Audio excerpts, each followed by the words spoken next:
1 year and 1 day after the Giants, after reports came out that the Giants had agreed to a $350 million deal with Carlos Correa that ultimately fell apart because of his ankle and the physical, Jung Hoo Lee passed his physical tonight, and he is officially a member of the San Francisco Giants.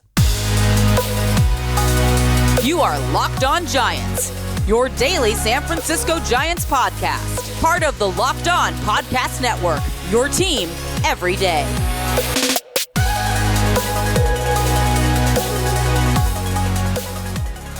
Hello and welcome to Locked On Giants, part of the Locked On Podcast Network, where it's your team every day. My name is Ben Kaspick, and on the show we provide episodes 3 days a week for now. We're in this brief period of off-season mode, and then back to daily in February, I believe, talking about the San Francisco Giants in a way that's data-driven and rational, but also simple, passionate, and accessible to all. I'm a former contributor for the baseball statistics and analysis websites Beyond the Box Score and Rotographs. I've been podcasting about the Giants since 2015, and I'm a lifelong fan. Thank you for making Locked On Giants your first listen every day. We're free and available wherever you get your podcasts, including YouTube or any of the podcast providers that are out there. And coming up on today's show, I just think there's a bit of poetic justice for the Giants here, because Jung Hoo Lee, it was not a given that he's going to pass a physical. I think no matter what, for any player the Giants quote unquote sign, but yet it's pending a physical, for the rest of history, it's going to be like, but it's pending a physical.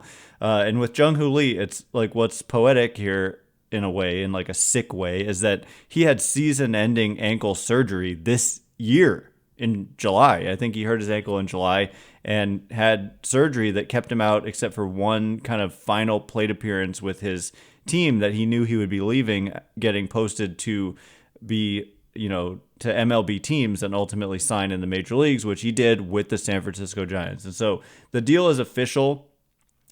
I learned of it being official by going on Twitter or X and seeing the Giants post in which they put out a little video. And as soon as the Giants are putting out a video, and it was clearly Jung Hoo Lee in the video, and it says coming to San Francisco in 2024, and I was like, oh, cool, awesome, he passed his physical, I'm going to watch this video. And what do I hear? As soon as I click this video on Twitter from the Giants? It's my own voice again. And so I'm not here to like brag, although maybe I am a little bit, to be honest, but this is now 2 for 2 this offseason, with both the Bob Melvin hiring and the Jung Hoo Lee signing becoming official. Your boy, Ben Kaspick's voice getting used in these videos. And so for the second time, thank you. I'm flattered to whoever's listening and using my voice. And for the second time, I'll half jokingly say, feel free to give me some credit in like the, tiny font, like 1-point font at the bottom of the screen or something. I don't know, just a suggestion. Like I said last time, I'm not going to sue. I'm not going to do that. Don't worry about that. But at the end of the day, I'm not the story here, but it is cool that to see that. And thank you so much to everyone on Twitter and X and Instagram for saying my name and like adding me and telling the admin, like, give this man some credit, stuff like that. But a lot of you, that's not why you're here. You want to hear about Jung Hoo Lee. And so, like I said, and you can listen to it in the little clip, Jung Hoo Lee is a dynamic player. He's an unproven player in the major leagues. Like, there's no question about it, because he's never played in the major leagues. But, per scouting reports, and based on just statistical numbers, and you look at projections, you can already, like on Fangraphs, they wrote up a piece analyzing the move for the Giants here. It is a 6-year deal worth $113 million. Last time I did a podcast, I wasn't sure if that included the posting fee or not. It did not. And so they owe the team, the heroes of the KBO, about $19 million, I believe. And so the true value of the contract is more like $132 million over 6 years versus 113 because they do have to pay that extra 19 million to the heroes of the KBO. But like when you look at projections for this guy, this is both Steamer, which we talked about last time, and then these Zips projections came out afterwards because it was in a piece like the next day for Fangraphs. And so I'm looking, why can't I click? There we go. On him. So I want to compare the Steamer projections and the Zips projections. These are just two projection systems that get featured on Fangraphs. They're two of the best in the business, if not, there are some other good ones, but these are legit solid projection systems. And it's tough to project a player coming over from Korea or Japan or something when you don't have a major league track record to go by. But for the 25-year-old center fielder, nicknamed grandson of the wind with plus speed, a plus arm, above average range, center fielder, elite. I read the scouting report to you in the last episode. Jedi-like bat control. So like doesn't strike out, hits the ball to all fields. And as I said in the little clip that the Giants put out there, it's just he checks all the boxes for the Giants and for the fans of the Giants, because like people are sick of the style of kind of hitter that they fell into, which was like a lot of swing and miss, a lot of just trying to hit homers, like homer or strikeout or walk, like 3 true outcomes. Whereas this guy's like the total opposite. And so the Steamer projection is rosy. Like they have him projected for a 291 batting average. For my batting average aficionados out there, obviously that's very good in today's game. The league average hovers around 240 something these days. And how do you do that? You don't strike out. Like there's more opportunities for hits when you're not striking out. And also a projection of a 353 on base and a 430 slugging. So not a ton of power, but it's also not like no power. And again, this is a projection. It is not for sure what's going to happen, but that would be about a 15% above average offensive output. And you combine that with potentially solid to good. We've heard a range of kind of different takes on his outfield defense, but I think the Giants, by committing this kind of money, clearly believe he can be a good defensive center fielder. And there's been a lot of scouts who have said as much as well. And it all comes out to like over 3 wins above replacement over like a full season's body of work. And so looking though at Zips, it's worth looking at a different projection system, and it's pretty much the same. Like the batting average projection for 2024 is 288. And what was it for Steamer? It was 291. And so these two systems agreeing about a 290 average hitter. 290 batting average. And I just think that's going to be really refreshing for a lot of fans. And obviously, again, this is a projection. It does not mean that's for sure what's going to happen. But, when two different systems are kind of in agreement on that, it's worth noting. And the Zips projection for on-base percentage is 346, a little bit lower than the 353 for Steamer, with the slugging at 416, lower by 14 points than the 430 for Steamer. And the OPS plus, they don't use weighted runs created plus for Zips for whatever reason, is at 111. So basically 11 to 15% above average is where these two projection systems are coming in. And the strikeout rate, they don't show it as a rate, they just show it as a number. Only 38 strikeouts versus 39 walks is the projection for Jung Hoo Lee according to Zips. And importantly too, Zips, Dan Zimborski, who does Zips, puts out these percentiles for the projections, which is like the one that they kind of put out is the 50th percentile, meaning like half of the projections are above this number and half are below. And so they go with the one in the middle. But if you look at like the 80th percentile outcome, like a really good outcome, but not like the absolute best outcome, like a really good but somewhat realistic outcome, has him hitting 314, 373 on base, 456 slugging, and putting up 3.5 or actually 3.6 wins above replacement. Whereas the 20th percentile outcome still has him as close to league average offensively, with a 93 OPS plus. That other one, by the way, 80th percentile, was a 128 OPS plus. And so these are all just good numbers, and it's exciting because this guy is officially a member of the San Francisco Giants. But they've got more work to do.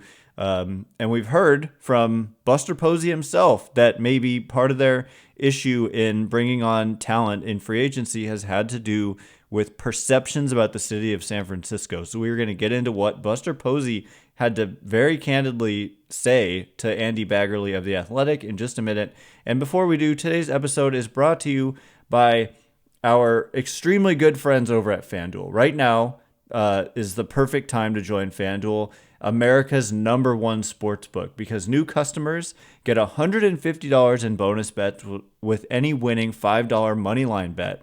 That's $150 if your team wins. The last time I checked, the 49ers money line this upcoming game is at minus 1,000, which I said I literally have never seen, certainly since I've been talking about FanDuel, which is, again, the #1 sportsbook in America, minus 1,000. You place a $5 bet when you go to FanDuel.com/lockedon. And if the 49ers win, you get $150 in bonus bets. So if you've been thinking about joining FanDuel, there's just no better time, really, to get in on the action. The app is super easy to use, as you would expect. Wide range of betting options, spreads, player props, over-unders, and more. So visit FanDuel.com/lockedon and kick off the NFL season. FanDuel is the official partner of the NFL. All right, as promised, I want to talk a little bit more about Jung Hoo Lee and the signing becoming official, but also this is a big story. If this signing hadn't become official, this probably would have been our lead story, is that Buster Posey essentially came out and said that the San Francisco Giants, he candidly talked about their pursuit of Ohtani, and Farhan Zaidi essentially said, Farhan Zaidi said that they were presented with the same offer that Ohtani ultimately took from the Dodgers, and they were agreeable to it. And so there you have it. Some might say, oh, they should have gone $800 million, but it's like the contract is kind of absurd as it is, and so I don't really buy that. It's more like he's getting paid, and it was just, where does he want to be? And they talked about, they thought he had a preference for Southern California, but Buster Posey went into some more detail. Thanks again for making Locked On Giants your first listen or your last listen. I half jokingly joke about that due to construction going on where I live, and so recording during the day is like just impossible.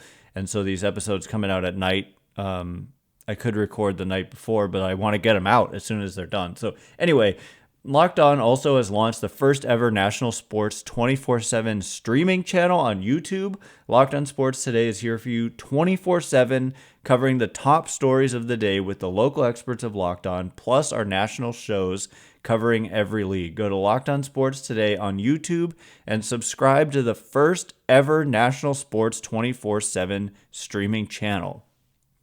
So these comments by Buster Posey, I've seen a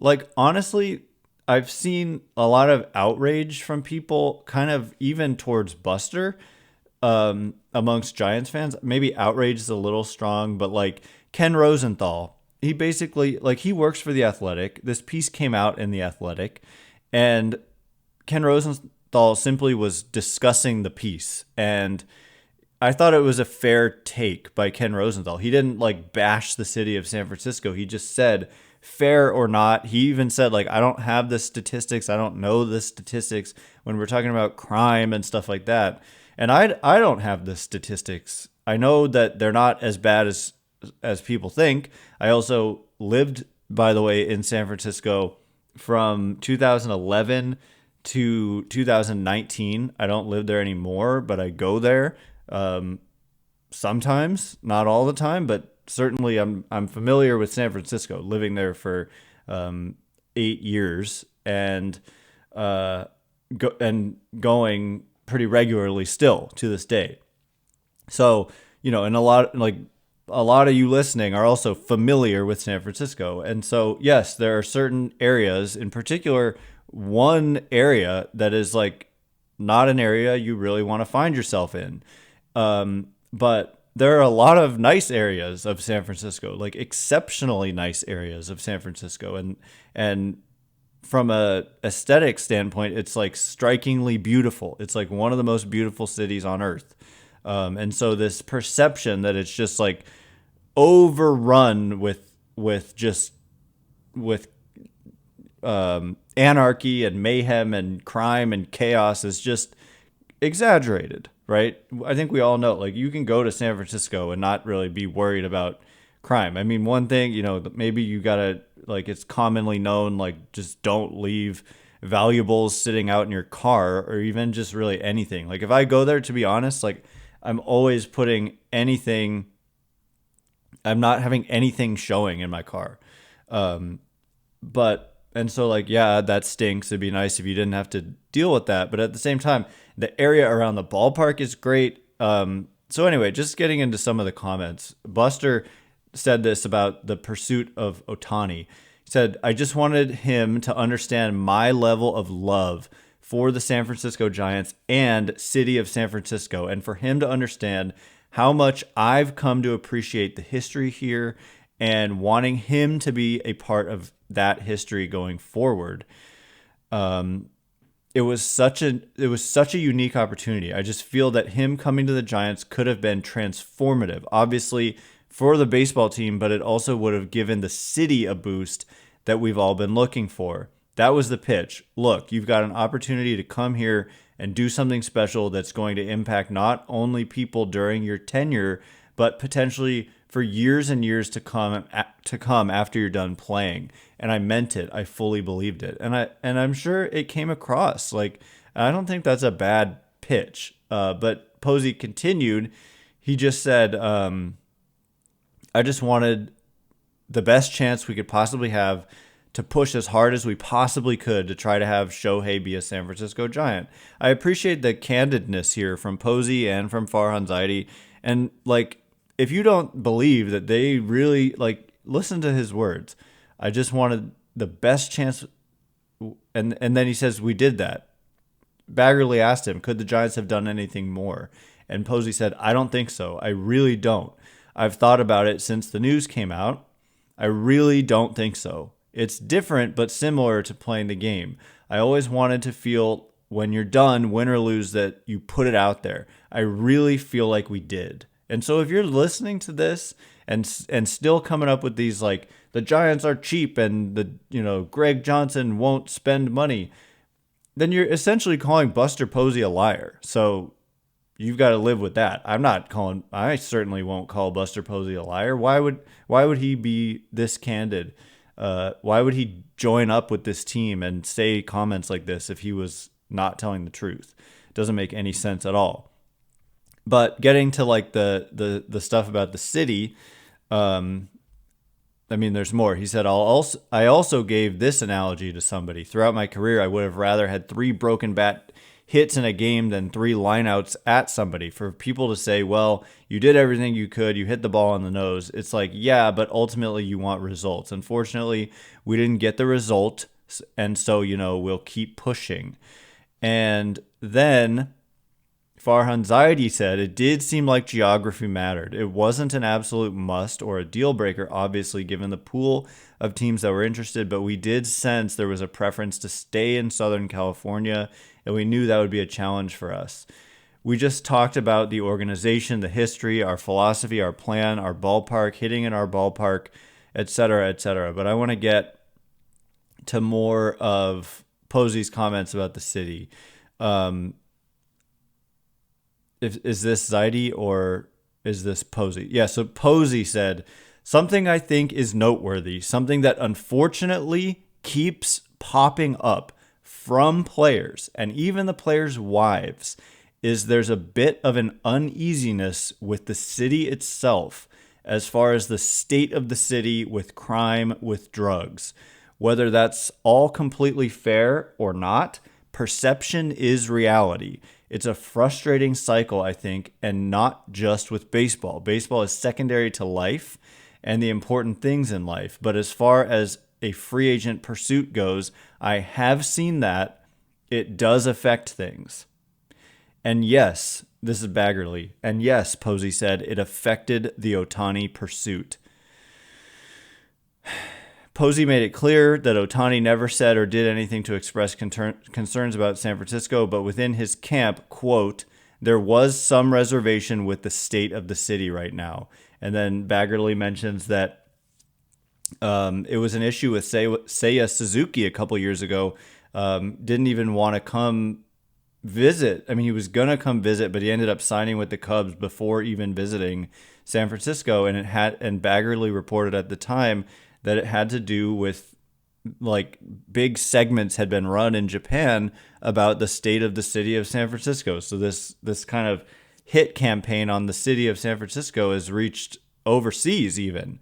And I think in Japan, like, cleanliness and all that is, like, really highly regarded in a lot of places. And certainly we could do better at having cleaner streets and whatnot in certain areas in particular. But anyway, Posey says, we love this area. Our kids have been raised in this area minus a year in Georgia. They left and then they said, you know what? Georgia's not home anymore. Home is the Bay Area. And this is a guy born and raised, spent, his transformative years in Georgia, and they wanted to move back to the Bay Area. Like, that speaks so much volumes.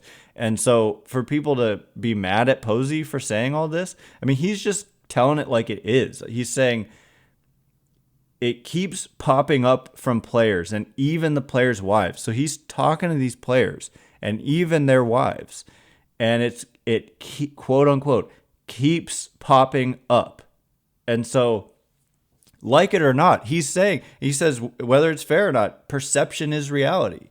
And so they have a perception problem. I think one of the issues with what Ken Rosenthal said was that he said they have a city problem, but it's more like a perception of the city problem. But for those of us who, like, live in the surrounding areas or in the city itself, we know it's a great place to live. There's certainly, it's not perfect. The cost of living is really high.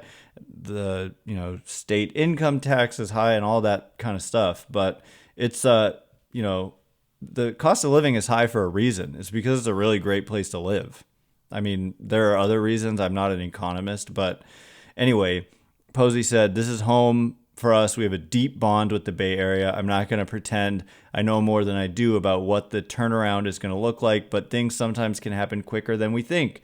COVID is a perfect example of that, where it affected a lot of things, and I think it can happen in the opposite direction in a positive way as well. And it sounded like he thought signing Ohtani would go a long way towards revitalizing not just the Giants and energizing the fans, but also revitalizing the city of San Francisco itself.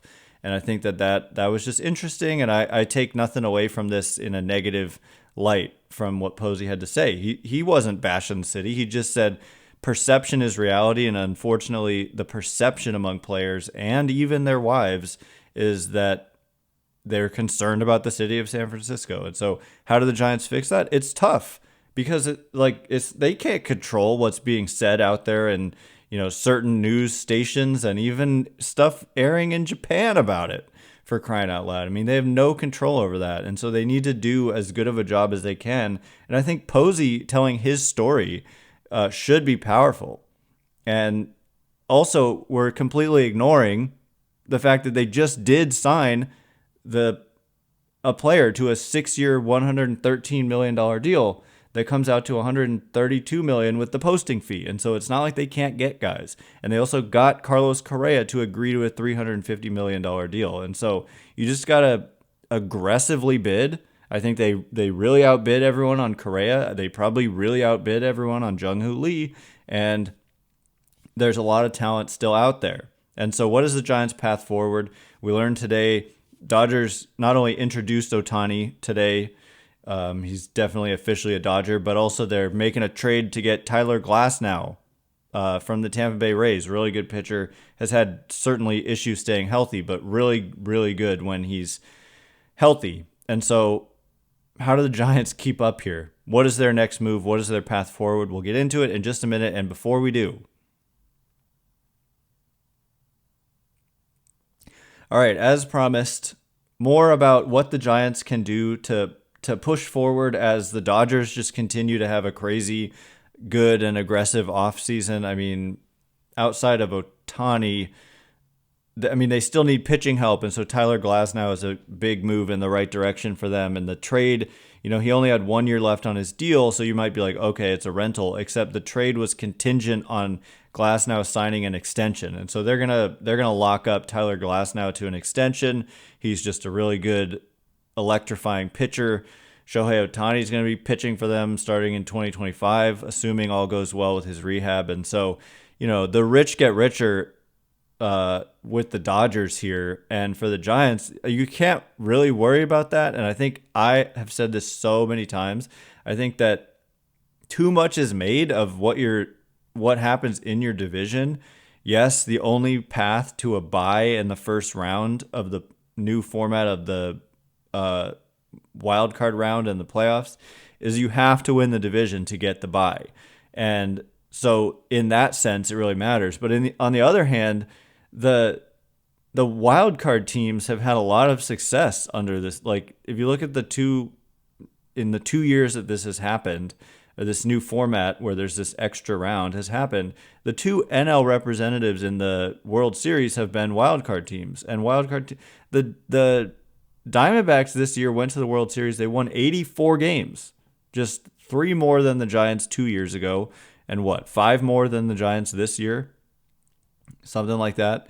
And the year before that, the Phillies won 88 games, and they went to the World Series. And so for the Dodgers, it's like, yeah, okay, you're going to win 105, 110 games, but it all just comes down to, for that team, what do you do in the playoffs? And so far, they've not had a lot of success, despite a lot of regular season success.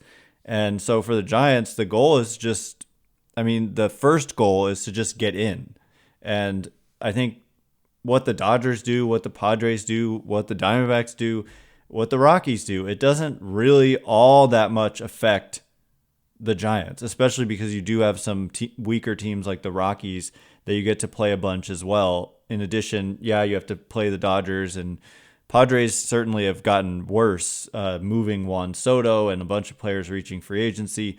But the Giants' path forward is just to get their team to be good enough to get into the playoffs with a higher degree of confidence than what they've had recently, because, they've had some disappointing off seasons in a row. You might say more than that, but coming off 107 wins, it was like, okay, but they weren't aggressive enough that offseason. I think that's the one that really stings. They let Kevin Gausman walk, even though he wanted to return, and it's looking like a great deal for the Blue Jays. Corey Seager was out there. So many good shortstops. Marcus Semien was out there. They did nothing. They got Jock Peterson, and they brought back Alex Wood and DeSclafani, and they did sign Alex Cobb. I'll give them that. But that was a rough offseason when you look back at the moves that they made. And then last offseason was disastrous for other reasons with Judge, and then the Correa situation and the pivot to guys in Conforto and Haniger who ended up having varying degrees of disappointing seasons. But this offseason is off to a good start. I know they didn't get Ohtani, but like I said, Jung Hoo Lee, $113 million, is so far the 3rd largest contract given out by any team in free agency. We'll see what the extension looks like for Glasnow, but that's an extension. That's not technically a free agent signing. But the Giants' path forward, I think, involves signing a front-of-the-rotation arm. And so Yoshinobu Yamamoto is still out there. He continues to meet with teams.